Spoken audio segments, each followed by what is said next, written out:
we are looking into the daily current affairs analysis in a very short and precise way. So this will definitely helpful for you to easily cover the newspaper for in exam point of view, for prelims as well as mains. For mains, we are giving into the topic wise so that it will be helpful for you to write as an example. So to start with, so today first issue is the rise of ESG regulation. This is repeatedly in news, so it is very important for prelims. So environmental, social and corporate governance, which is a new topic. This comes under GS3, environmental pollution and degradation. All you need to know about for prelims is about ESG, which means environmental, social and governance factor that will evaluate the companies how far they attain the sustainability. So you need to know what is sustainability. So also this ESG is investing with the sustainable investment, and also the corporate should not be only the private or profit motivated. It should actually go synonymous with the socially responsible investing. So the concept is like how far the company or the country is taking the idea of environment friendly practices, and how far they are doing ethical business practice and an employee friendly record. This is called ESG, environmental, social and governance factor.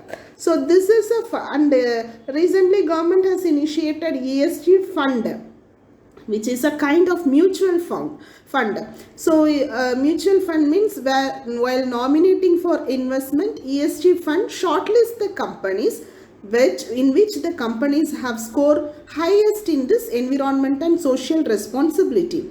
See, the difference between the ESG fund and other fund is planet health conscience, that is main focus of the ESG. In India, this fund is regulated by SEBI. Okay. So benefit of ESG is obviously it will create the social responsibility and environmental friendly, and it become more environmental sustainable practices. Many pension funds and sovereign wealth funds around the world avoid investing companies because these companies are generally they are polluting and they are not environment sustainable. This ESG fund will definitely overcome that issue. That is the main important factor. So the next issue is adultery. Adultery as a misconduct and judicial misusing. So this comes under GS2. Also you can write this adultery as an example when it comes to case studies or ethics paper. See, about sexual intercourse between a married person and someone other than that person, current spouse or partner.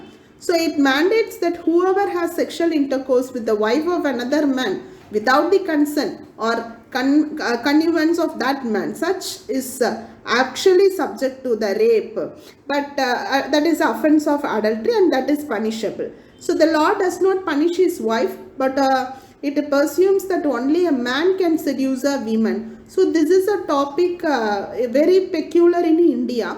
So at the same time, the wife is also not protected from the similar behavior if the husband commit the same mistake. So Supreme Court in its observation in Joseph Stein versus Union of India case, it says that this adultery is a 158-year-old law that is actually unconstitutional because it violates Article 21 right to life and Article 14 right to equality.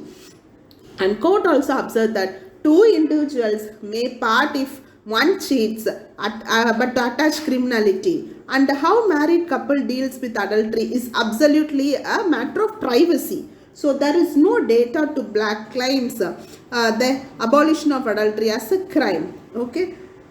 So this comes under sexual morality. So it's time to say that husband is not a master of wife because it is not 150-year-old India. This is an independent India. Everybody has their own choices and everybody has the legal sovereignty of one sex over other sex. So this could be treated as an abetment. Okay. And section 497 is based on doctrine of coverture, which means woman loses her identity and legal right with marriage. Okay. Also, this issue is under Article 33, Parliament has all the power to restrict or abrogate the fundamental rights. Similarly, in Mahesh Chandra Sarma versus State of Rajasthan case, High Court says that no employer can be allowed to do moral policing on its employee. Okay. Next issue is more buildings to set to achieve net zero waste. So this comes under GS2 government policies and intervention, also in GS3 environment. So about manual scavenging, repeatedly in news, it refers to the practice manually carrying the human excreta. So this refers to the practice of removing excreta from dry latrines. However, new modern sanitation technology brought some new forms of manual scavenging work, but still there is high practice of manual scavenging. India, we have certain legal framework to protect this, like Manual Scavenging and Rehabilitation Act 2013. So the employment of engagement of people to manually clean drains is an offence. Also, it asks state government and municipal bodies to identify manual scavengers. Okay, recent measure by Ministry of Housing and Urban Affairs is Ministry is looking at integrating septic tank design into bylaws, geotagging all septic tanks.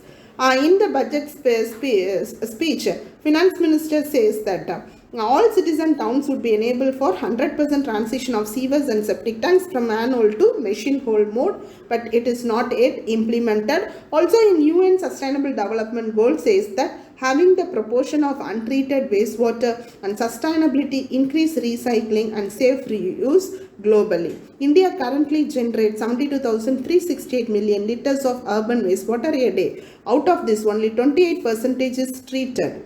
According to 2021 Housing and Urban Affairs, Ministry says that circular economy in municipal solid and liquid waste. Indian economy can be boosted if it save the treated sewage. Thank you. Have a great day.